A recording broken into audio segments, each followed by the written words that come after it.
Imagine waking up on a hot summer morning.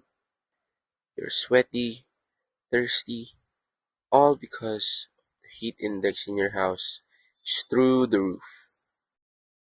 Now imagine staying up late on a cold winter evening, freezing and wanting warmth in your own home.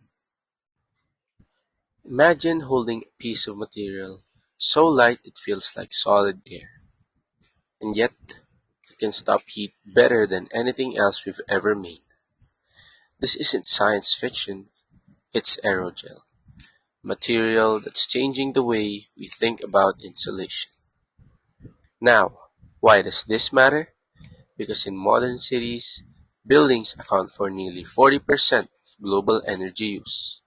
The better we insulate, the less energy we waste on heating and cooling. So today, let's explore how aerogels, these frozen smoke materials, could revolutionize the way we design and build energy-efficient structures. Uy, ikaw pala yan. Ako nga pala si Gab. At ang ating pag-uusapan ngayon ay tungkol sa aerogel.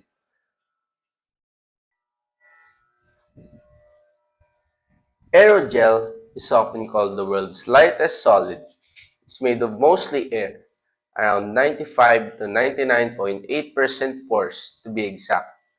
Despite being almost weightless, it has an incredibly strong internal structure made from silica, the same building block found in glass and sand. It's translucent, nearly ghostly, and one of the best thermal insulators ever created. That's why NASA, yes, NASA, used it to protect instruments on Mars rovers and even to trap cosmic dust in space. But the story of aerogel starts with chemistry. It all begins with a liquid solution, a sol, of silicon compounds through a controlled chemical process known as sol gel synthesis. The liquid gradually transforms into a solid network, forming thousands of nanometer-sized pores. These pores are what make aerogel exceptional. Here is a video explaining sol gel. Aerogel isn't a gel turned liquid, it's a gel that becomes a solid by removing only the liquid part. The complex and unique way that this liquid part is removed from the gel in such a way that the solid structure is undamaged is what makes aerogel so difficult but so magical. Depending on your background, you might know that you can replace the water in Jello with other liquids. For aerogel, you do a type of solvent replacement as well, getting the pores to be filled with ethanol instead of water. Then you need to heat and pressurize the gel to above the critical point of the solvent. The critical point is the pressure and temperature at which you can no longer tell if a substance is a liquid or gas. After reaching the critical point, you need to isothermally depressurize. Supercritically drying the liquid is critical to the operation because it avoids the accumulation of stresses that normally comes from an abrupt phase change. Even after all these careful steps, you're left with a final product that's weaker than the screen of an iPhone 5C. There's many types of aerogels and some are stronger than others, but I chose to oversimplify one technique and one recipe of aerogel just for simplicity. Go to aerogel.org if you want to learn more. Anyway, that's technical enough. Now let's smash this fragile silica aerogel with a hammer in slow motion. Okay, that was fun, but I'm getting distracted. I still haven't answered the question, what's the point of aerogel? And for that, we need to understand aerogel's unique properties. After the liquid is removed, all the super tiny air-filled pores that are left behind actually make aerogel a better insulator than air itself. So it's mainly used on rovers and applications that need absurd amounts of thermal protection. Look at how good it is at protecting my finger. As you can see, the pan is much hotter than the surface of the aerogel. Silica aerogel can also be made hydrophobic, just like hydrophobic sand, which absolutely refuses to get wet. Look at how the water just streams off of this chunk of aerogel. It reminds me of the inverse Leidenfrost effect that I showed you in another YouTube video on dry ice. If I apply some silica aerogel to my hand, the water runs off in a similar way. Another cool thing about aerogel is that it emphasizes how color is not an inherent property of something, but rather a perception of it. Aerogel scatters light in a weird way that often makes it look bluish, but when held up to a light or the sun, it appears much more yellow. Thanks for watching to the end, and I'll see you next time. Thank you, JaDropping Science, for that wonderful explanation about the chemistry of aerogel. In layman's terms, the chemistry relies on two main reactions, hydrolysis and condensation. Silicon alkoxide molecules react with water, forming silanol groups. That's the hydrolysis part. Then, these new groups bond together, creating a continuous mesh of silicon and oxygen atoms. That's the condensation phase. Once the gel is formed, the final step is drying it without collapsing the structure. Ordinary drying would destroy those delicate pores, so scientists use supercritical drying, a process where the liquid is turned into gas under high pressure and temperature, leaving only the solid network behind. The result? A material that is 1,000 times less dense than glass and capable of resisting intense heat flow, called aerogel. A few moments later. To understand why aerogel works so well, let's recall the three ways heat travels: conduction, convection, and radiation. First, in conduction, heat passes from molecule to molecule. Aerogel blocks this by limiting contact. There's barely any solid matter for heat to move through. Next is convection. Convection is the transfer of heat through moving air. These aerogels have extremely tiny pores, smaller than the mean free path of air molecules. Air can move easily inside. And lastly, for radiation, some aerogels are doped with opacifiers to reflect or absorb infrared light, cutting off that path too.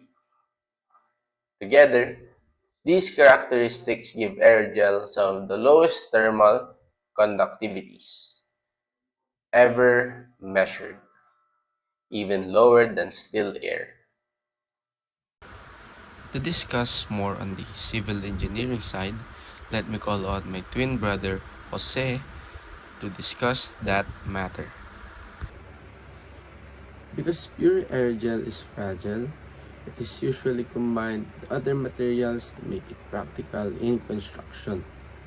Common forms include aerogel blankets or mats, where particles are embedded in a flexible fiber mat that installs like standard insulation but with higher performance. Aerogel plasters or renders, where granules are mixed into plaster or mortar to create insulated internal or external finishes that allow irregular surfaces. And aerogel boards or panels, rigid elements used in walls, roofs, or around windows that can replace or complement additional insulation layers. But all of this we'll be tackling later on. So, paano nga ba natin may connect ang aerogel insulation sa civil engineering? Civil engineering today faces growing pressure to deliver buildings that are more energy efficient, more comfortable, and more sustainable. Traditional insulation materials like fiberglass and mineral wool work well, but they often require significant thickness to achieve high performance, which creates problems where place is limited. Aerogel changes this equation because it insulates far better per unit thickness, allowing much thinner layers to reach the same or higher thermal performance, which is crucial in retrofits, historic buildings, and high performance envelopes where every centimeter of floor area matters. In practice, aerogel insulation is already being used in several key civil engineering applications. In building envelopes, thin aerogel layers improve thermal performance in external and internal walls, roofs, and attics without adding much thickness or weight. At thermal bridges around windows, doors, balconies, and penetrations, aerogel cuts heat loss, improves comfort, and helps meet stricter energy codes. It's also valuable for historic and retrofit projects, where aerogel plasters insulate brick or stone from the inside while preserving exterior appearance.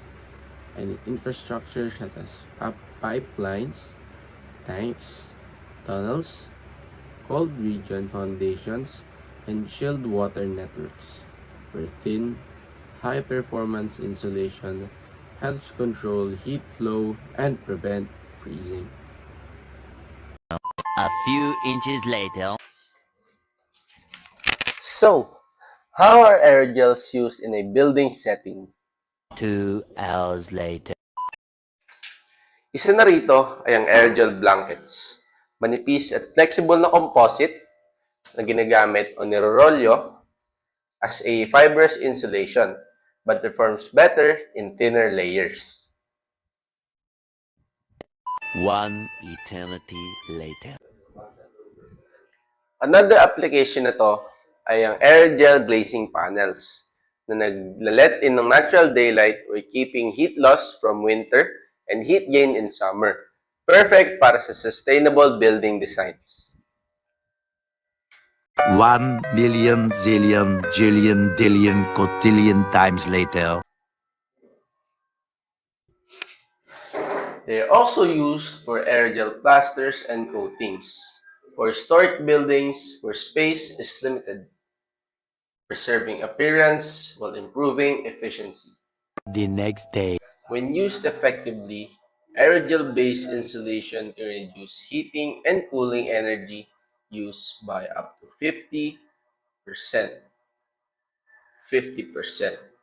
That directly translates to lower carbon emission and energy bills.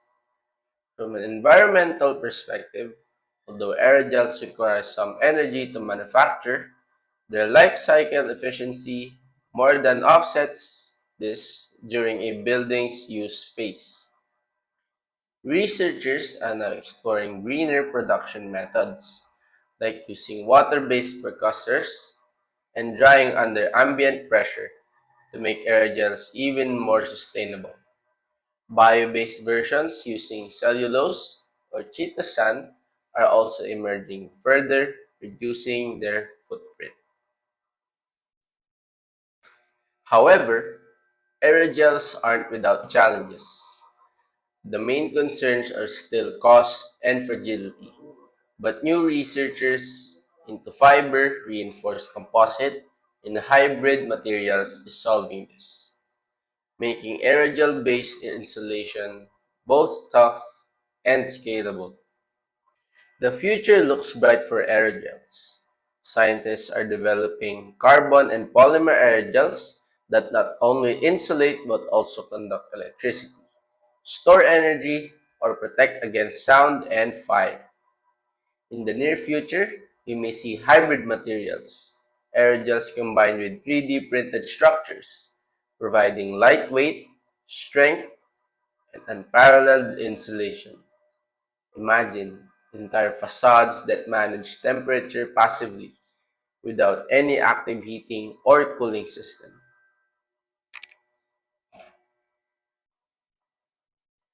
Aerogels remind us that cutting-edge chemistry often leads directly to sustainable design.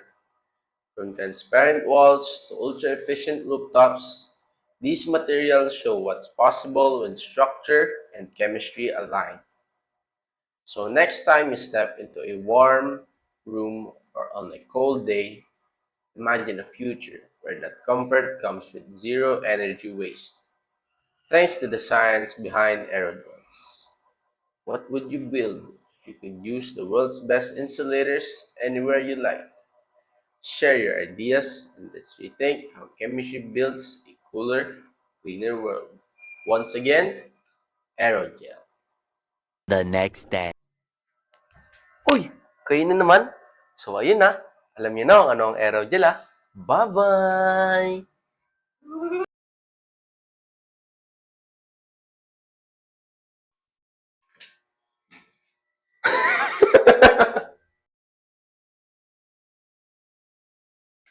Isa na rito ay ang flexible aerogel block.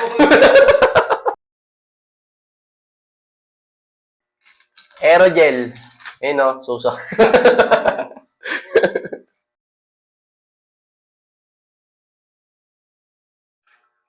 Isa na dito ay ang aerogel blankets. Isa itong flexible fiber na ginagamit o nirorolyo para gamiting yun. Shit. To understand why aerogel works so well, let's recall the three ways heat travels: conduction, convection, and radiation. First, let's talk about the conduction. In conduction, heat passes from molecule to molecule. Three ways... Ang ina, mali ako. Hindi kami yan kila Roddy. Pero ano masasabi mo? First ever luto ng pancit canton here was so malata. Ang ina, laka, naiwan yung musok eh. Ay, musok ba? Hindi ba musok?